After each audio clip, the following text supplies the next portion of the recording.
Gimana rasanya? Ya kita harus mengimbangi dia ya, karena dia itu beda dari yang lain. Kalau bisa dijelaskan, sulit menjelaskannya. Karena apa? Beda dari orang kebanyakan, dari segi pemikiran, dari segi hati. Beliau itu orang yang sangat sensitif, bisa merasuki, bisa masuk ke dalam hati seseorang, bisa masuk ke dalam pikiran seseorang. Kadang juga bisa langsung membaca apa maksud kita tanpa kita bilang. Jadi benar-benar apa ya? Benar-benar memahami, menyelami gitu loh. Menyelami setiap orang-orang yang ngobrol sama dia, yang benar-benar berinteraksi sama dia. Jadi apa ya? Menurut aku tingkat IQ-nya itu sudah melampaui batas. Tapi kalau aku ngomong kayak begini nanti dibilang dibilang lebay gitu. Tapi sesuai dengan pertanyaan kan, itu yang aku rasakan gitu loh selama 8 tahun mendampingi beliau. Menurut aku dia orang yang sangat bijak, cerdas, dewasa, smart, dan bermoral gitu. Maksudnya punya hati nurani yang benar-benar di luar dari orang kebanyakan. Makanya itu yang membuat beliau itu bisa sukses dalam waktu singkat. Karena apa? Benar-benar sensitivitasnya tuh tinggi sekali gitu. Makanya dalam bisnis dia jago sekali dengan ilmu bernegosiasinya. Dalam bisnis dia punya insting yang kuat juga. Dan dalam pertemanan dia juga punya punya chemistry yang kuat juga gitu. Makanya selalu satu langkah lebih maju. Makanya dibilang selalu selangkah lebih maju dibandingkan yang lain dalam segala bidang. Karena apa? Karena beliau lebih cepat mendapatkan informasi tentang kemauan orang-orang tersebut. Kan kalau kita orang biasa pasti kita butuh waktu nih untuk mengetahui nih bagaimana sih dia nih pengennya seperti apa. Nah, beliau tuh nggak hanya cukup 10 menit gitu ngobrol, dari situ bisa dijabarkan gitu semuanya, A, B, C, D, E. Kalau ini nanti dia begini, dia bakal begini, dia bakal begini. Berpikir dengan cepat dan tepat.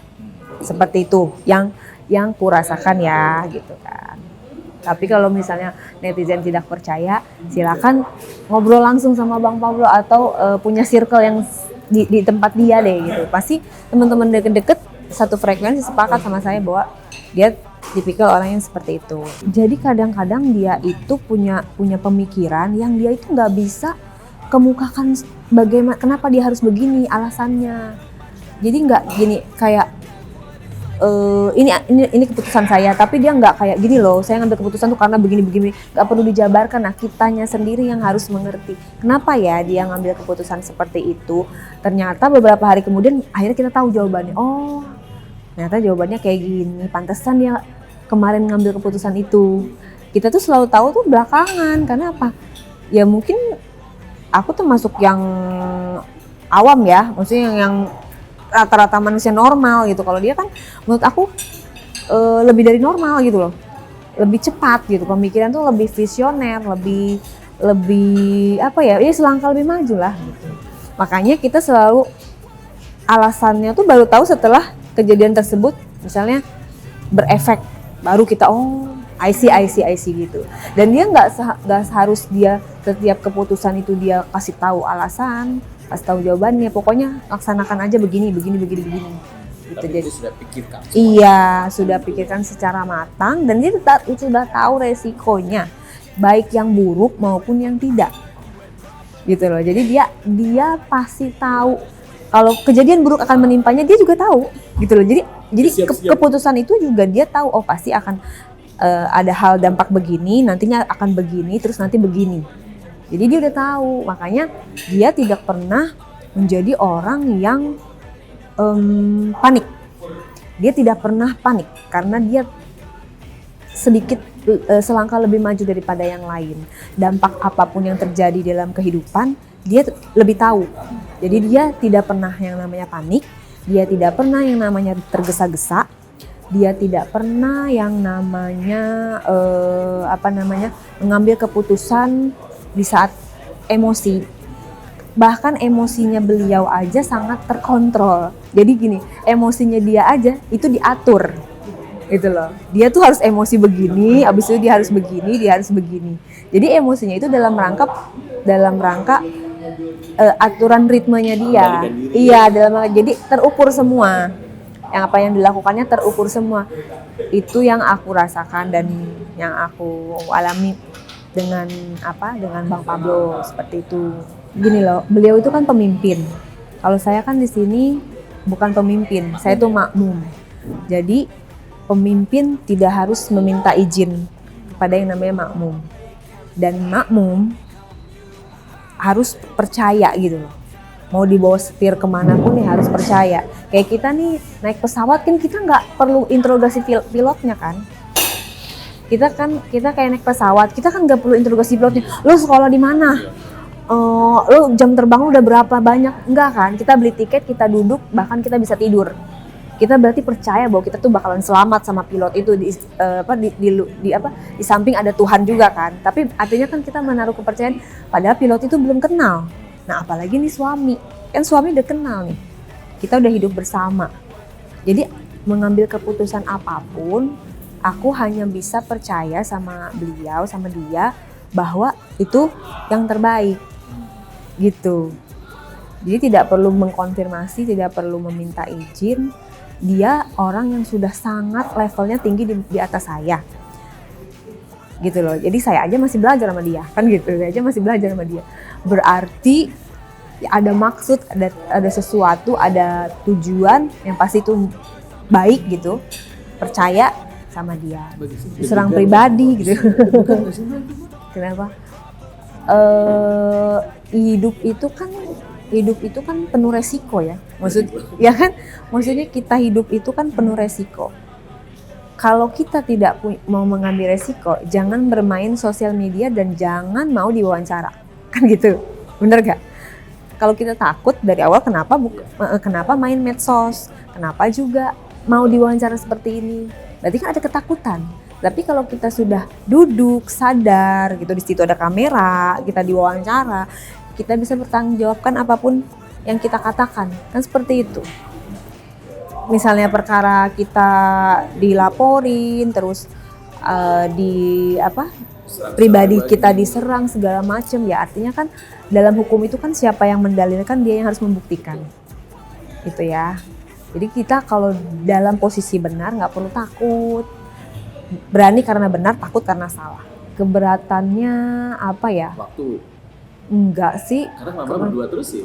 Iya, kemana-mana berdua. Keberatannya enggak ada yang keberatan. Jadi lebih ke kayak setiap hari aku harus introspeksi diri nih gitu. Jadi mengimbangi. Kalau dia kan yang memang udah pinter banget, sudah maksudnya ritmenya sudah larinya cepat gitu ya. Kitanya yang merasa lambat, kita harus mengimbangi. Jadi setiap hari saya mengupgrade diri saya terus mengisi value-value yang kurang supaya hampir sama dengan beliau. Enggak sama lah, yang penting enggak jauh beda lah, enggak jomplang banget. Iya, pokoknya yang perlu dikoreksi apa ya? Kalau aku bilang terlalu baik, itu kan nggak perlu dikoreksi ya. Kayaknya kekurangannya apa? Kalau dia tuh terlalu baik sama semua orang, terlalu baik. Tapi kan itu kan positif. Berarti kan kita kalau mau koreksi berarti kan kita jahat. Artinya ya nggak apa-apa. Yang penting baik kepada semua orang nggak apa-apa. Walaupun misalnya kita akhirnya nanti dikhianati apa segala macem, itu kan bagian dari pilihan kita mau baik sama dia, ya kan? Kalau akhirnya dia nanti membalas kita yang tidak ya itu kan masalahnya dia. Yang penting kita sudah berusaha semaksimal mungkin untuk menjadi orang baik, untuk menjadi pribadi yang baik gitu. Selalu berdoa dan berusaha selalu mendoakan kemanapun dia menghadapi siapapun gitu ya, terus bertemu dengan siapapun di dalam keadaan apapun, selalu dalam lindungan Allah dan selalu berdoa. Karena apa? Sesuatu itu nggak akan terjadi atas izin Allah, ya kan? Kita mau sebaik apapun, tapi waktunya kita apes. berarti kita harus terus menyebut nama Allah. Karena apa?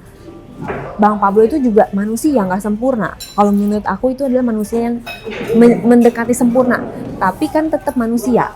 Jadi untuk melengkapi kesempurnaan kita itu, kita tetap harus jangan lupa sama yang menciptakan kita.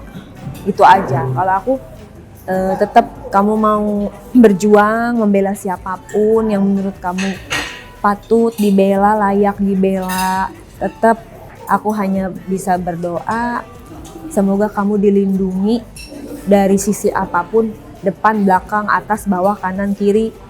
Semoga tetap tetap dipagerin oleh kebaikan-kebaikan yang sudah kamu tanamkan. Karena aku percaya orang seperti dia dimanapun akan selalu dihampiri keberuntungan. Karena apa? Hatinya nggak pernah jahat sama orang. Hatinya tulus, maksudnya ya mungkin perangainya kayak orang Medan, tegas, kayak ngomongnya tuh kayak das gitu ya, no fake gitu kan. Suka bilang suka, tidak bilang tidak. Tapi kalau dibilang hatinya dia itu tidak pernah membenci orang lain. Oh, beneran, dia tidak pernah membenci orang lain. Dia katakan dia tidak suka, tapi dia tidak pernah membenci pribadi orang lain. Serius, aku nggak pernah ngeliat dia membenci seseorang. Tapi kalau dia bilang gue nggak suka nih sama lo begini, dia ngomong langsung, tetapi dia tidak pernah membenci gitu. Makanya dalam saat apapun, ketika kejadian dulu kita terpuruk pun, itu pada akhirnya kita naik, itu atas apa? Atas ketulusan dia sama teman-temannya, membantu sesama seperti itu. Dan membantu sesama itu kan kita sudah lakukan jauh sebelum Novi lakukan gitu kan. Artinya apa? Tapi kita tidak publish ya, maksudnya ada hal-hal yang boleh dipublish, ada juga kebaikan-kebaikan yang gak perlulah kita publish karena kan teman-teman semua yang kita bantu. Maksudnya sih kita bantu teman harus dipublish gitu kan. Makanya saya berani bersaksi ya kalau dia itu memang orang baik, hampir semua circle-nya dia dibantu sama dia.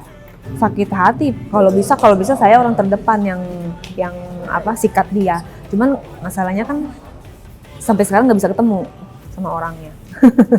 Jadi artinya gini, berarti orang yang menjelek-jelekan berarti dia tidak kenal suami saya yang sesungguhnya. Gitu aja. Karena apa? Dia nggak pernah benci sama orang sih. Sekalipun orang itu sudah mencaci maki, sekalipun orang itu sudah mempermalukan di depan seluruh dunia. Bahkan sampai sekarang pun dia tidak pernah membenci orang itu.